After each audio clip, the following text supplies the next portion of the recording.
the team I picked to win didn't win game one. Lakers, I feel fine. Rockets, I feel fine adjacent. Yeah. Bucks, Pacers, I'm like, yeah, I'm so dumb. Because I was like, my head, everything I know about basketball says pick the Pacers, just the better team, the healthier team. It's like, but Giannis. I want Giannis to go on a run, and he's so clearly the best player in the series, and he's playing so well. I'll go with the Bucks. And then Giannis plays awesome, and it's like, oh, okay, Kyle Kuzma, 20 minutes, everything. Zeros across the board. The full fouls? Snell. I think he had 2 fouls or something. And Taurean Prince, who is zero across, not across the board, but 0 points. And you said it. You just look at the box score and you're like, wait, what happened here?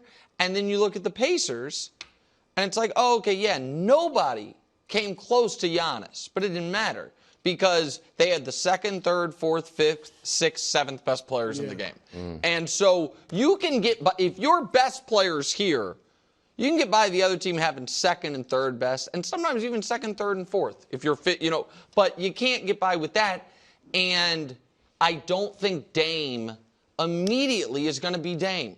He's out a month into the playoff basketball, the pace the Pacers try to play at, all that. So that's a big part. So I sadly think they're cooked. Let me say this about Kuzma. And look, Kuzma was a good player with the Lakers, right? Yes. He helped them win that his championship. role and rebounded well. Yep. Yes. And Washington, a few years there, who knows what that did to his mentality. Silliness killed him. But there are a lot of instances where players that were role players on championship teams, like other teams bring them in thinking, I got a guy and I'm not saying he's not a winner, but, a guy that's going to teach us how to win, a guy that's been to the mountaintop and he's good for the young. And most of the times that I've even covered teams where they brought in guys like that, it doesn't translate. If you're just a role player on that team, it doesn't mean you're bringing, the knowledge and the wisdom of how we're going to win a championship. I expect Kyle to be much better. Obviously, he's a good player, but that was inexplicable how you can have zeros across the board in 21 minutes. But I'm with Nick. Look, I think the Bucks make it. I thought the Pacers would win. I think I thought it'd be a close, tough series, but I think the Pacers win. I think Dame makes it. Now, without Dame, it probably wouldn't be that close of a series.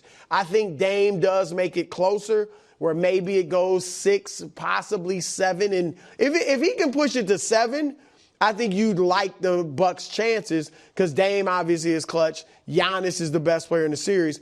But right now, I think he just makes it a more competitive series, and Indiana still wins because the pace they play at, I just don't see the Bucks being able to keep up with them. And Dame doesn't help the defense. He's going to help your offense. No, yeah. He's not going to help your defense. I like that he's kind of getting into it with Halliburton because Dame is the type of guy that I think when he, you talk trash with him, like he's going to back that up.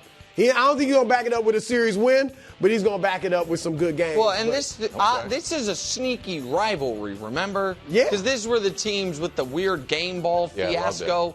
So here's the other thing real quick before we move on, Wildes. I think it is now that if Dame had just been out and the Bucks lose, then maybe they can sell Giannis on, listen, that bad luck on Dame, right? He wasn't there. Now Dame's coming back. I think it is critically important, not to sound ridiculous, but for the next decade of Bucks basketball, that they not get washed in this series. Because I do think that if the rest of the series looks similar to Game 1 and it's like Pacers in 5, even after Dame comes back, it's very, very hard to explain to Giannis how a team that is starting Ryan Rollins, Taurean Prince, Brook Lopez, and Kyle Kuzma with Kevin Porter Jr., A.J. Green, who was the only guy who hit shots, and Bobby Porter's a nice player, but he's old as well, like that team's close. And so for their future, I think like losing in a hard-fought 7 where Dame, slowly got back into it is so different than Dame coming back in Game 2 and just getting clocked. So I think that... Remember I said last week, if they lose this series, especially big, Giannis might have to ask out. And if you're the Bucks, I think that is correct, obviously you don't want to lose Giannis. You want to keep him. But does trading him this offseason, let's say they get beaten 5, trading him this offseason, obviously he's going to be great next year and you still get a lot for him. But maybe it's beneficial to do it now. Trading Kareem didn't help him too much. I don't think. They had a nice little squad. They were in the wilderness, but they were a good for 40 playoff years team. I mean, until see, they had a nice little, second-round playoff team. Giannis is going to have to You would ask get a out. ton. I agree. The problem is, there's no way I'm trading him if he doesn't especially ask if out. I'm sitting in the Bucks watching what Nico's going through, I'm like, I don't know if there's a package you tell that can come Giannis back. make it you got to say, if Giannis goes out publicly and says, that's the only thing I want to win, I want out. If he comes to me privately and says it, I still don't know if I trade him. No, I don't know if I do because it publicly. I'm like, I'm sorry. They got him do locked it. up for but a few years. But listen, as much as people are mad at Nico, if Luka had come out and said, I'm not signing the Supermax, I want to be traded, not only would people not be as mad at Nico, they wouldn't love Luka as much. Right. That's true. You know what I mean? But So we're in a post-Luka world now. But I just think that's why I think there would be almost no vitriol to the. They might be mad that they didn't support Giannis enough, that they let it come to this. Right. I think that would mostly be unfair, but whatever. But it wouldn't feel like a betrayal. I think fans are kind of used to that. Like, Star might ask out. But they're not used to his. No way. Just trade it. We're going to run the contract out. Well, they do have him. Day. He's locked up for like 3 more years. I think so. Hey, Myles Garrett asked for a trade. Lamar said goodbye. Hey. The problem is in the NBA, you can't give them raises. You can't fix it with money, because they're all making the max. But what about Bitcoin? Well, that's illegal. Crypto. There are title chances. Now listen, the Magic can't score. I mean, you got a career playoff game from Paolo. The rest of the team scored 50 points. They're the Eastern Conference's Rockets. Well, in that's a way. little disrespectful They play great to the Rockets. defense. Yes, they are a poor man's Rockets, sure. And so the Celtics, the fact that you can get, what are the numbers on this? 15 of 44 from your theoretical 3 best players and blow them out, that's great. It is also something about why I find some of everybody needs to start getting ready to have some uncomfortable Jayson Tatum conversations so irritating about if they win the title, where is he in the pantheon? You can't have 17? No. I'll tell you, and I think you'll agree, Wildes. Okay. I think. We'll see. The idea behind we're going to have to start putting Tatum in the best player in the world conversation, or here's where he is on the 2-time champion list, is undercut somewhat by the fact, as evidenced by this game, that they are such an excellent all-around roster that the reason, if they were to repeat, would be less about the singular greatness of a player and more about the overall construction of the team. And that now he is their best player. He's their best player, and that deserves. But there is a level of, and I think you agree. You made the point the other day, hey, would the 3rd best player on any other team start for the Celtics? Yeah. That to me is a strong point about how excellent the team is, but a point against the idea that if that team wins the championship, we then must treat their best player the way we would if the Nuggets won the championship. Right. And so those were kind of my takeaways. I think that's fair. I also think there's a level of Mahomesian unselfishness. Going 8 of 22, that's what we said in the finals too. Taking a bunch of shots and missing them is not unselfish. What he could have taken more. He led the team in field goal attempts. It was the same. I'm just saying, there's an element of sacrifice to his game that we saw with Donovan Mitchell as well. That's I'm putting winning in the forefront. If you want me, You think Tatum's sacrificing?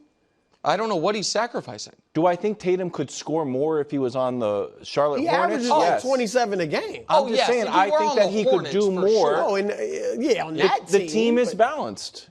Yes, but I don't look at this game or the finals performance or whatever as he was, doing an Isaiah Thomas with the Pistons-esque, I'm not going to take him on shots, take over late. It was just missing shots. Yes. You know what I mean? But I do think that his numbers are purposely depressed. Oh. His numbers are great. 27, 8, and 6. That's his season. Then are you willing to say that he's the best player in the league if he wins the championship? No, and here's why. Because I'm like this conversation, I wasn't expecting to have this, but because I've brought up myself, if they win it, what do we do with Jayson Tatum? And Jayson Tatum is great. He's a top 5 player. And his resume is just becoming incredible.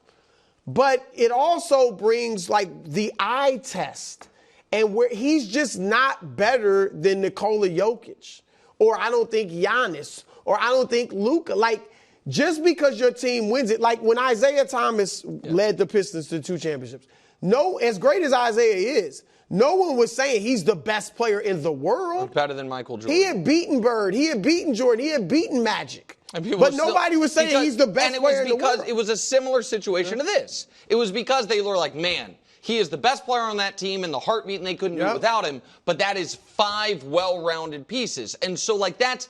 And I think that's fair. Right. And so that, because I don't even... Because Shea is going to be in. If they win it... Shea is going to be in a very similar spot. We have not seen somebody like since Bill Walton lead a team like this to the championship.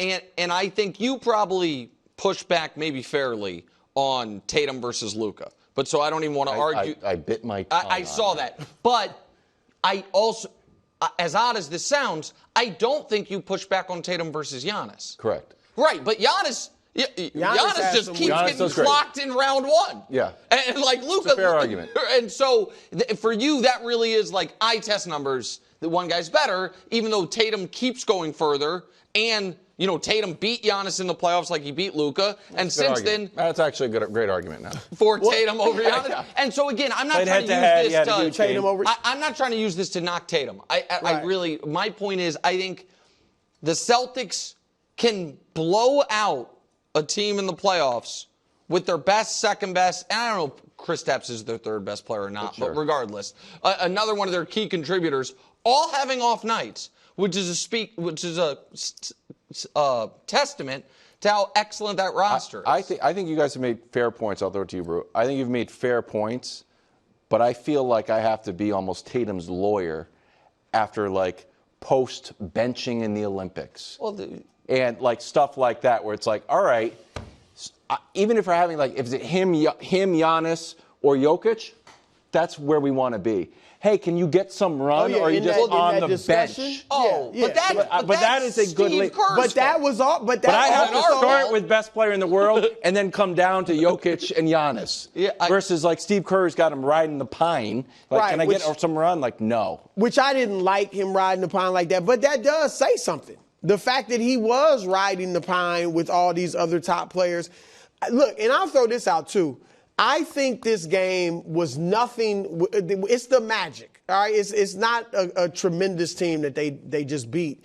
But I think if this is a sign, like Tatum, we know has had some struggles in the playoffs, all right? Not struggle, but just not played at his normal level. He's also had some great moments. Yes, absolutely. But if he doesn't have, like, if he has another postseason where he struggles, maybe where Jaylen Brown or somebody else is the finals MVP, or even Jaylen too. Was this game a sign of the knee bother him a little more? So. But what I'm saying is I think they will have some trouble winning the East, let alone the whole thing, if it really is a serious knee injury or it's something that hampers him, and if Tatum doesn't step it up and play his best basketball. Like, I think Cleveland will give them some problems if Tatum is not at the top of his game and Brown is not at the top of his game. I don't think that depth is going to beat Cleveland. I agree with that over the totality of a series. What I think is great about Boston, and maybe Orlando, you're right, Orlando's not the best testament to this is,